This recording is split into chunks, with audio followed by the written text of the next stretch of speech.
আসসালামু আলাইকুম। আজকে আমি বানাবো হচ্ছে ইলিশ মাছের পাতুরি। তো সেই জন্য আমি এখানে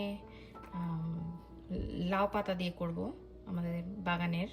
তো এখানে লাউ পাতা কুচি কুচি করে কেটে নিয়েছি, কিছু মরিচ নিয়েছি, পেঁয়াজ, আর হচ্ছে এটা হচ্ছে সরিষা পেঁয়াজ আর মরিচ একসাথে ব্লেন্ড করে নেব। আর এটা খুবই মিহি মিহি করে কুচি করতে হবে, দেখতেই পাচ্ছেন। আমি 2টা পাতা কুচি করে নিয়েছি। আর এইখানে আছে, আমি এখানে 6টা পাতা নিয়েছি। যদি 5টা লাগে তাহলে 5টা দিব, কারণ আমার মাছের পিস হচ্ছে 5টা। আর যদি 6টা লাগে, কারণ একটা ছোট আছে, না হলে আমি সেটাও এই একটা লাউ পাতা আবার কুচি করে দিয়ে দিব। কারণ এটা দিয়ে হচ্ছে লাউ পাতা এটা এইভাবে রেখে এর মধ্যে হচ্ছে মুড়িয়ে দিব।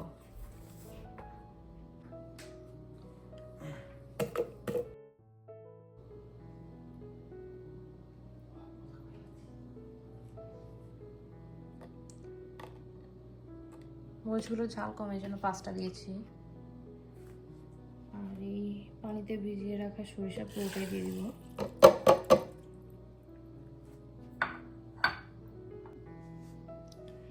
এখন এর মধ্যে 1 টিস্পুন লবণও দিয়ে দিব, কারণ লবণ দিলে সরিষার তিতাটা থাকে না।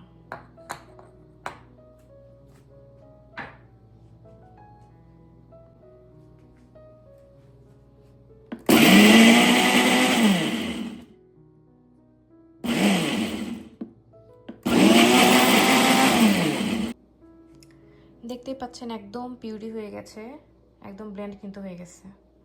তো এরকমভাবে ব্লেন্ড করে নেবেন, কোনো দানা যেন না থাকে। এখন আমরা এই মিক্সিং বলে মশলা দিয়ে দিব। প্রথমে দিচ্ছি হচ্ছে হলুদের গুঁড়া, এরপরে দিব হচ্ছে মরিচের গুঁড়া।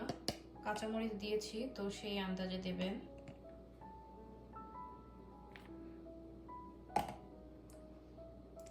তারপর দিচ্ছি হচ্ছে রসুন বাটা,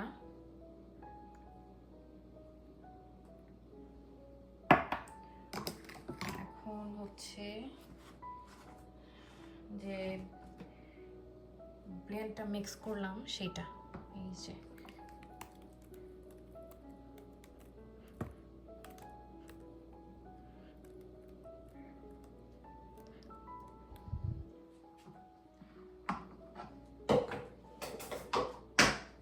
এখন দেব লবণ। লবণটা একটু দেখে শুনে দেবেন, কারণ আমরা এর মধ্যেও লবণ দিয়েছি, এই সরিষা বাটছিলাম যখন তখন লবণটা দিলাম। এর মধ্যে এই কুচি করে রাখা লাউ পাতা দিয়ে দিব।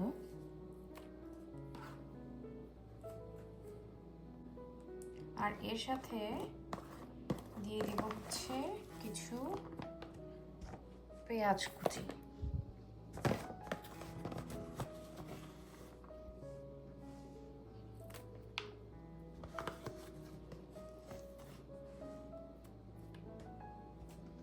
আর একটু ধনিয়ার গুঁড়া দিব।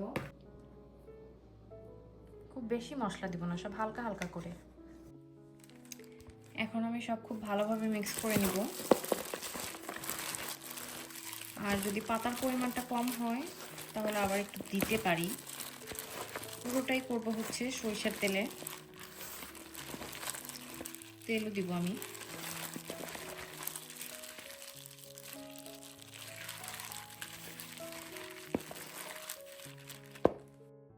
এখন এখানে মাছগুলো দিয়ে দিয়েছি, মাছগুলো দিয়েও খুব ভালোভাবে মাখিয়ে নিব।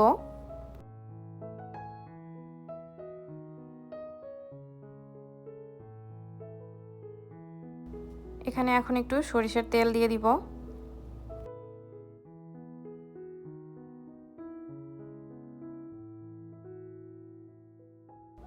তেল দেওয়ার পরেও কিন্তু সবকিছু ভালোভাবে মাখিয়ে নিব। এরপর আমি এক সাইডে একটা পাতা নিয়েছি, এর মধ্যে একটা ইলিশ মাছ দিব।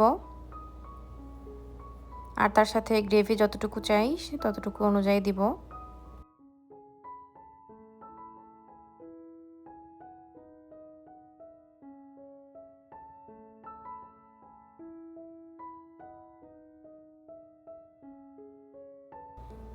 এরপরে আমি ভাঁজ করে নিচ্ছি এখন। আপনারাও চাইলে এভাবে ভাঁজ করে নিতে পারেন, অথবা আপনারা আপনাদের মতো আরও ভালো করে পারলে সেভাবে ভাঁজ করে নিতে পারেন। এখন আমি এভাবেই সবগুলো করে নিব। আর এর ভেতরে আপনারা চাইলে একটু সরিষার তেলও দিতে পারেন।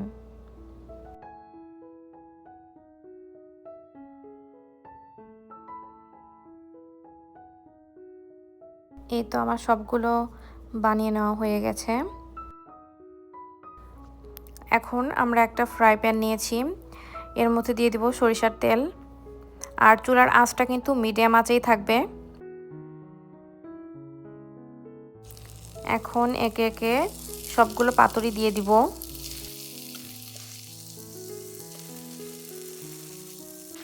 ঢাকনা দিয়ে ঢেকে রাখবো কিছুক্ষণ পর ঢাকনা খুলে দেখবেন যে এর ভেতর থেকে কিন্তু পানি বের হচ্ছে, কারণ শাকের ভেতর থেকে কিন্তু এমনিতেই পানি বের হয়। আর ইলিশ মাছ সিদ্ধ হতেও কিন্তু খুব বেশি সময় লাগে না। তো আমি এখন এটা উল্টে দিব। আর এই রান্নাটা করতে একটু উল্টিয়ে পাল্টিয়েই রান্না করতে হবে, বারবার একটু এদিক থেকে ওদিক উল্টিয়ে দিতে হবে। আর এইটাই হচ্ছে একটু চ্যালেঞ্জিংয়ের ব্যাপার।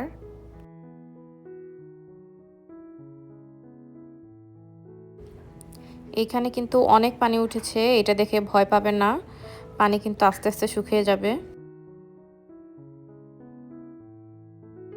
দেখতেই পাচ্ছেন পানিটা শুকিয়ে উপরে তেল উঠে এসেছে। আমার রান্না হয়ে গেছে, আমি এগুলো এখন উঠিয়ে নিব।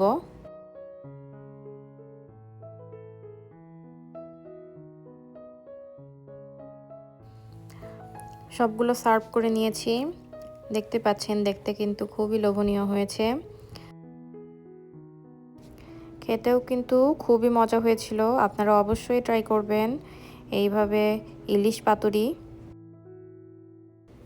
আমি আপনাদের একটা খুলে দেখাই,